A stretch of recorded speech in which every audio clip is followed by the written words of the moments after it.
Assalamualaikum warahmatullahi wabarakatuh. Di sini kami dari perwakilan dari kelompok 10 akan mempresentasikan mengenai struktur bumi dan dinamikanya 3.10 yang beranggotakan saya sendiri Eka Dewi Afriani dan rekan saya Rupita Sari, Siti Fatimah dan Zakiyatun Nurul Izzah. Yang mana KD ini menggunakan KD 3.10 mengenai menjelaskan lapisan bumi, gunung api, gempa bumi, dan tindakan resiko sebelum, pada saat, dan pasca bencana sesuai ancaman bencana di daerahnya. Adapun IPK-nya yaitu 3.10.1 menjelaskan karakteristik lapisan penyusunan bumi, 3.10.2 menjelaskan karakteristik gempa bumi serta pengurangan resiko bencananya, 3.10.3 menjelaskan karakteristik serta pengurangan resiko bencananya, dan 3.10.4 menjelaskan karakteristik erupsi gunung serta pengurangan resiko bencananya. Jadi di sini saya akan menjelaskan mengenai lapisan bumi. Yang pertama itu atmosfer, yang mana atmosfer ini merupakan lapisan uap yang meliti bumi yang berfungsi dalam mendukung kehidupan makhluk hidup yang terdapat di bumi.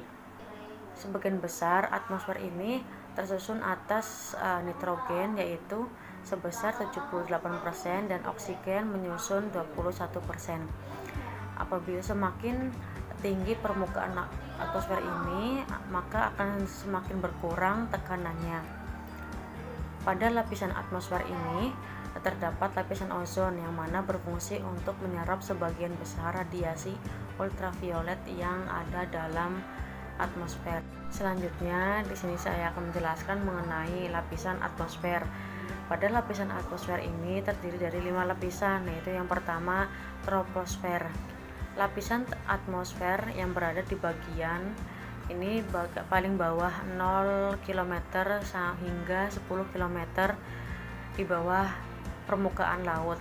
Nah, troposfer ini memiliki uap air dan 75% ini terdiri dari gas atmosfer dan suhunya itu antara minus 52 derajat Celcius hingga 17 derajat Celcius.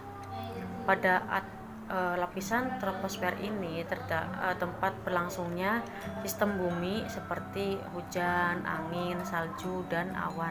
Yang kedua yaitu stratosfer, yang mana stratosfer ini memiliki ketinggian antara 10 sampai 50 km di bawah permukaan laut. Nah, sebagian dari stratosfer ini terdiri dari atas gas ozon, dan terendah dari troposfer ini memiliki suhu yang paling hangat. Yang ketiga itu mesosfer, memiliki ketinggian 50 sampai 85 km di bawah permukaan laut dan memiliki lapisan pelindung bumi dari benda-benda luar angkasa. Semakin tinggi permukaan mesosfer, maka suhunya semakin rendah. Yang keempat itu termosfer.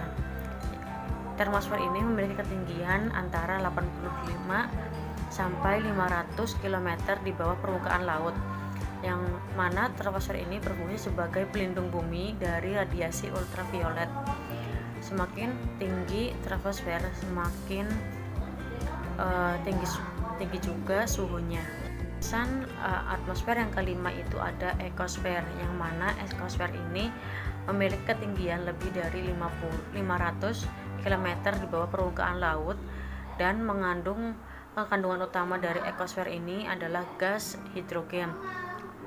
Tempatnya ini satelit buatan mengorbit bumi. Nah, semakin tinggi permukaan ekosfer, maka semakin tinggi juga suhunya. Ya, kemudian yaitu ada bagian yang kedua. Bagian yang kedua ini yaitu ada litosfer. Nah, litosfer ini merupakan bagian batuan di bumi yang ada di bumi. Nah, litosfer ini terdiri dari beberapa lapisan. Yang paling atas yaitu ada kerak bumi.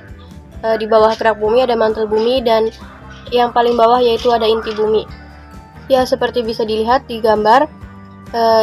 Di gambar itu terdapat lapisan-lapisan di bumi atau astenosfer.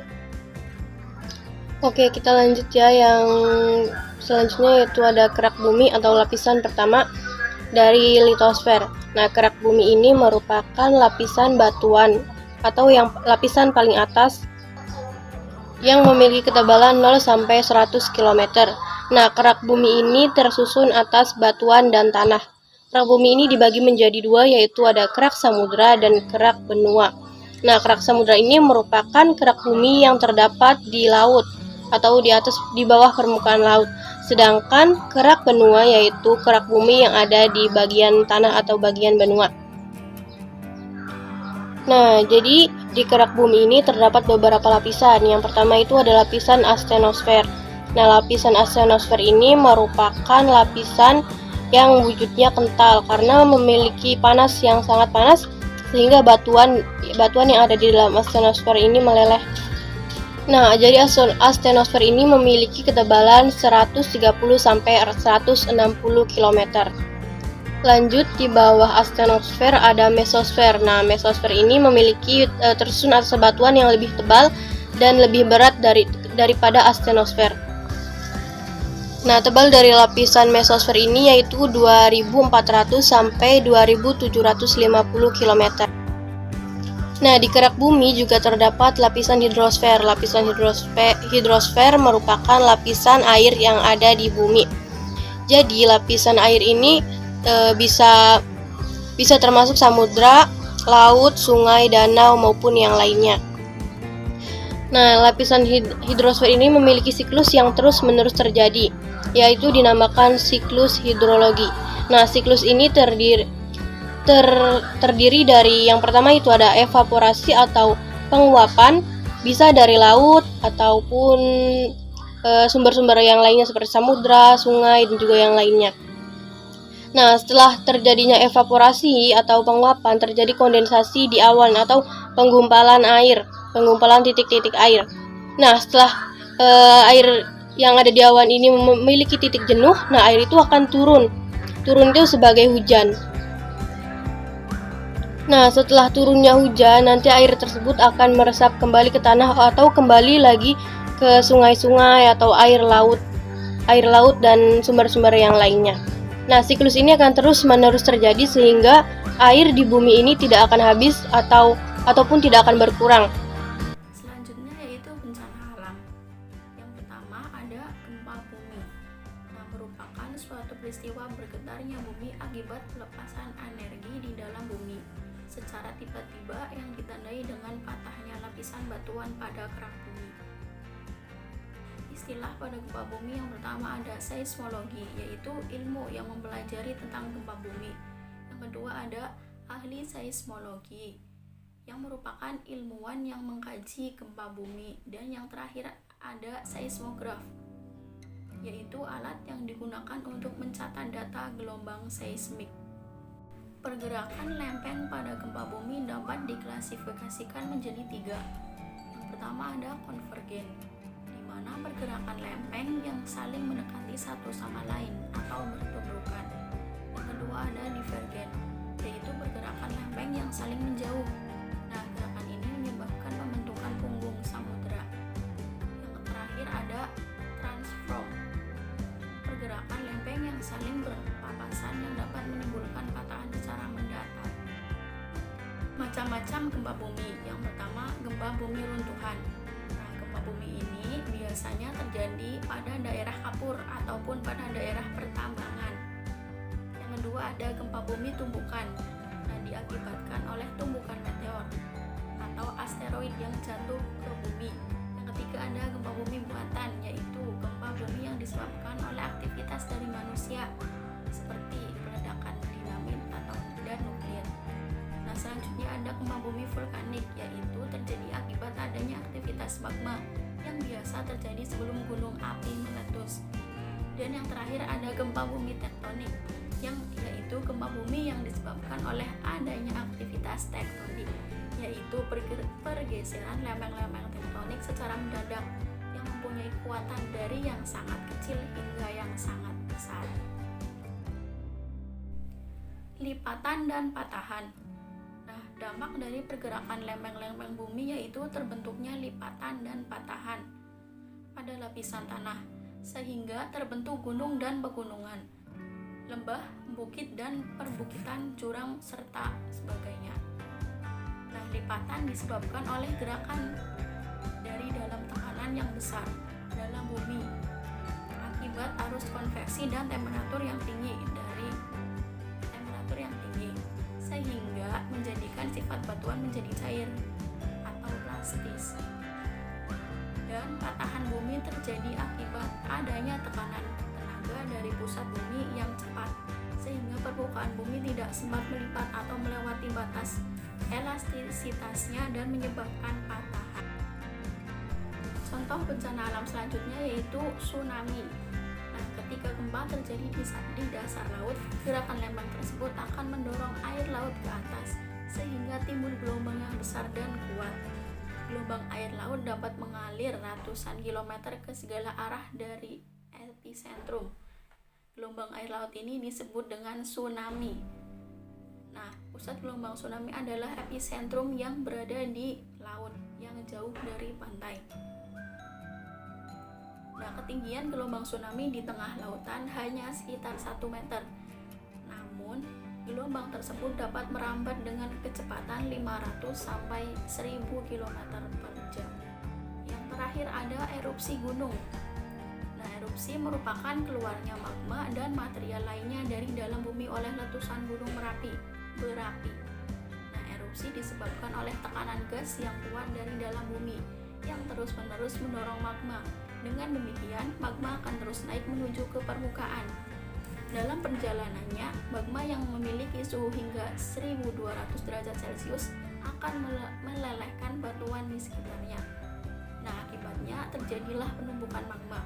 Tekanan udara yang berasal dari dalam bumi lambat laun semakin besar, sehingga tersimpan energi yang besar untuk mendorong magma keluar.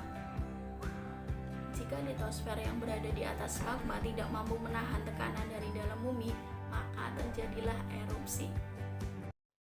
Pertama, ada mitigasi bencana gempa bumi. Yang harus dilakukan ialah pertama, jangan panik saat menyelamatkan diri dari bencana gempa bumi. Lalu, jangan menggunakan lift saat berusaha keluar dari gedung. Lalu, cari tanah lapang saat terjadi gempa bumi, lalu lindungi kepala dalam kondisi apapun, lalu bersembunyi di bawah meja atau atap yang mulai runtuh, dan segera berhenti jika sedang berkendara. Lalu mitigasi tsunami dapat dilakukan dengan pertama, menerbitkan peta wilayah rawan bencana, kedua, memasang rambu-rambu peringatan bahaya dan larangan di wilayah rawan bencana. Ketiga, mengembangkan daya manusia saat satuan pelaksanaan.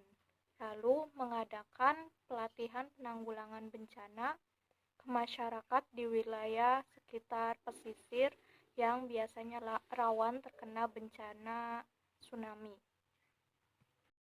Yang selanjutnya ialah mitigasi pada gunung meletus.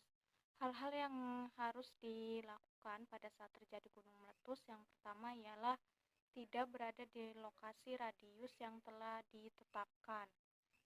Kedua, tidak berada di daerah atau aliran sungai. Hal ini karena biasanya aliran sungai dapat membawa material dari letusan gunung berapi, sehingga apabila di dekat aliran sungai ditakutkan akan berbahaya. Lalu yang ketiga ialah hindari tempat terbuka. Keempat, gunakan masker atau kain basah agar mencegah masuknya partikel seperti debu ke saluran pernapasan. Yang terakhir ialah memakai pakaian yang tertutup. Selanjutnya ialah ada analisis materi.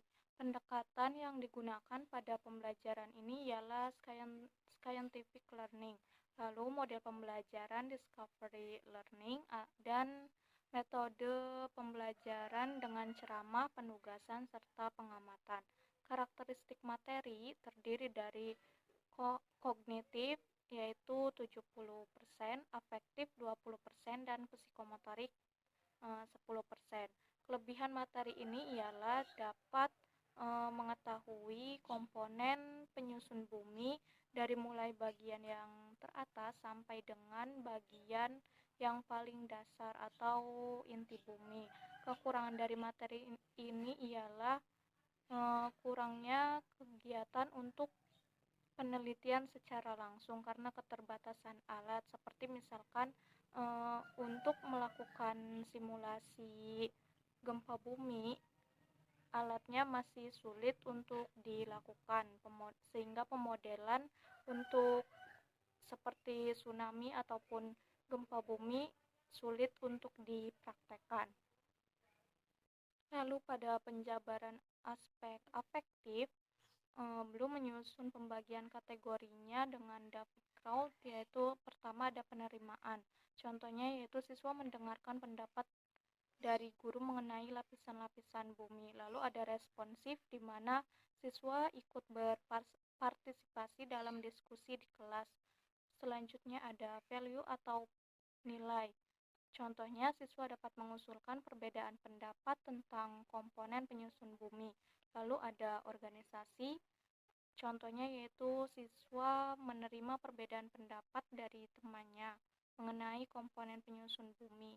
Yang terakhir ada karakterisasi, contohnya ialah siswa dapat menerapkan sikap waspada terhadap gejala alam dan saling tolong-menolong saat terjadi bencana. Selanjutnya yaitu aspek psikomotorik. Nah, aspek ini terdapat 7 kategori, mulai dari yang terendah hingga yang tertinggi. Yang pertama ada persepsi, contohnya siswa dapat meniru guru saat mendemonstrasikan mitigasi bencana. Yang kedua ada kesiapan, contohnya siswa memiliki kesiapan di awal seperti memahami proses mitigasi bencana, sehingga siswa dapat melakukan praktiknya. Yang ketiga ada respon terpimpin, contohnya siswa berusaha untuk dapat melakukan pengamatan pada proses mitigasi bencana. Nah, setelah mengamati, gurunya melakukan proses mitigasi bencana. Selanjutnya ada mekanisme, contohnya siswa memahami betul tentang proses mitigasi bencana, tetapi belum sempurna dalam prakteknya. Selanjutnya ada respon tampak kompleks, contoh siswa dapat menguasai tentang cara mitigasi bencana sampai praktiknya dengan baik. Dan selanjutnya penyesuaian, contohnya siswa berusaha dengan teliti terkait memodelkan proses mitigasi bencana sampai ia berhasil menguasai. Ya, dan yang terakhir ada penciptaan, siswa berhasil melakukan persiapan mitigasi bencana dengan kemampuan yang dimilikinya, seperti keterampilan tertentu, contoh tanggap dan cepat sehingga lebih efektif dan efisien.